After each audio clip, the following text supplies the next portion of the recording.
que les collectivités de l'Hexagone. Et pourtant, dans sa représentation officielle, nos collectivités de Guadeloupe, Guyane, Martinique, l'île de la Réunion, Mayotte, Saint-Pierre-et-Miquelon ne sont pas dans la représentation officielle de la France, car la France n'est incarnée que par deux territoires, l'Hexagone et la Corse. Est-ce normal, lorsque l'on dit que nos régions, nos territoires, sont des territoires français?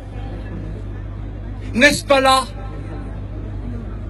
une injustice qui perdure et qui va à l'encontre de la Constitution française? La France est une et indivisible. Et pourtant, nous n'existons pas. Lorsque des territoires sont niés, eh bien, cela veut dire que l'on nie également les problématiques inhérentes aux populations de ces dits territoires. Et lorsque nous ne disons rien, nous sommes complices des injustices que nous subissons, et cela de génération en génération. Et pour que cela change, nous devons tous comprendre que nous sommes toutes et tous des leaders, vous et nous. Nous sommes tous engagés pour une autre France, parce qu'une autre France est possible. Autre exercice, et là je m'adresse à tous les Français. Regardez la télévision, regardez le service public en particulier, évidemment, puisque le privé fait mieux. Regardez France 2, France 3, France 4, France 5. Pas un visage en tant que présentateur, pas un visage noir, pas un visage asiatique. Quelle est cette France qui est la nôtre et qui se dit pays de la liberté, de l'égalité, de la fraternité?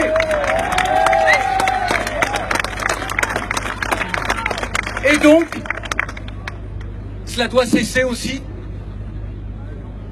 Notre engagement doit permettre que cette France change et se regarde telle qu'elle est. L'élection d'Emmanuel Macron, puis les législatives, ont justement fait de la France un pays qui, au sein de l'hémicycle, eh bien, nous offre tous les visages de la France, toutes les couleurs de la France. Tous les cultes de la France sont représentés au sein de l'hémicycle. Et cela ne se traduit pas dans les médias publics. Il faut que ça change. L'esclavage est un passé trop présent. Et donc nous plaidons, nous exigeons désormais en France, parce que nous avons entendu trop longtemps et qu'il y a aujourd'hui trop de générations sacrifiées, nous exigeons une politique de quotas que nous souhaitons baptiser diversité représentative. Et la diversité, ce ne sont pas, contrairement au concept de diversité qui depuis 2005 a malheureusement échoué, ce n'est pas les non-blancs qui représentent la diversité, mais bien l'ensemble de la population française, du blond aux yeux bleus, au noir le plus foncé. Toutes les populations, tous les citoyens français appartiennent à la diversité. Et donc nous plaidons pour une diversité représentative. Je voudrais terminer en parlant de l'Afrique. Le continent doit être déporté les millions d'Africains. L'Afrique, pas seulement le berceau de l'humanité, mais le berceau de la civilisation. L'esclavage est un passé très présent. Depuis 15 ans, je me bats pour que les instances africaines, les différents pays, instaurent une journée à la mémoire des millions d'Africains déportés, quand on sait que sur le continent, le culte des ancêtres est quelque chose d'essentiel, alors que pour ces millions d'Africains, il n'y a rien. Il n'y a rien. L'Union africaine ne fait rien. Nous dit, oui, c'est très bien, c'est un beau projet, et rien n'est fait.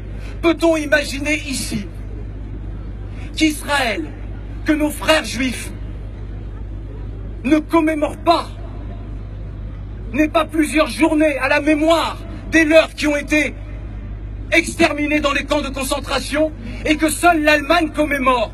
Jamais une telle chose peut être envisagée, ni même expliquée. Et pourtant, c'est ce que l'Afrique fait. Et donc nous, aujourd'hui, avec les membres de la société civile sur le continent, eh bien nous allons instaurer une journée.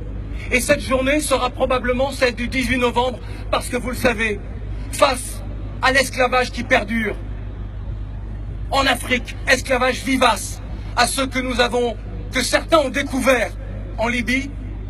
Vous avez probablement été des nôtres lorsque j'ai organisé cette manifestation le 18 novembre ici à Paris pour que le monde soit alerté sur ce qui est perpétré encore sur le continent africain avec la complicité de l'Union européenne et des différents États d'Afrique.